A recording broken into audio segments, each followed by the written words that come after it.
صلی اللہ علیہ وآلہ وسلم نے فرمایا، فرشتے نوحہ کرنے والی اور بلند آواز سے رونے والی عورت کے لیے رحمت کی دعا نہیں کرتے۔ سیدنا عبد اللہ بن عمر رضی اللہ عنہ سے روایت ہے کہ رسول اللہ صلی اللہ علیہ وآلہ وسلم جب حج سے واپس ہوئے تو آپ صلی اللہ علیہ وآلہ وسلم نے انصاری خواتین کی آواز سنی جو اپنے شوہروں کی شہادت پر رو رہی تھیں۔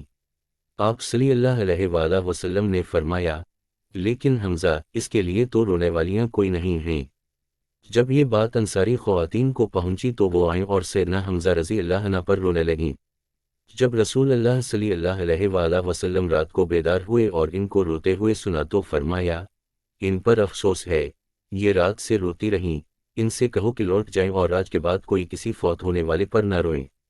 سیدہ ام سلمہ رضی اللہ عنہا سے روایت ہے، وہ کہتی ہیں، جب سیدنا ابو سلمہ رضی اللہ عنہ کا انتقال ہوا تو میں نے کہا، پردیسی تھا اور پردیس میں فوت ہو گیا، پس میں رو پڑی۔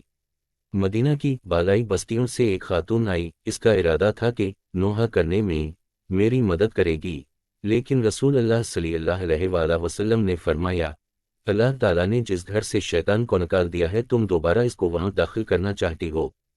بس یہ سن کر میں نہ روئی۔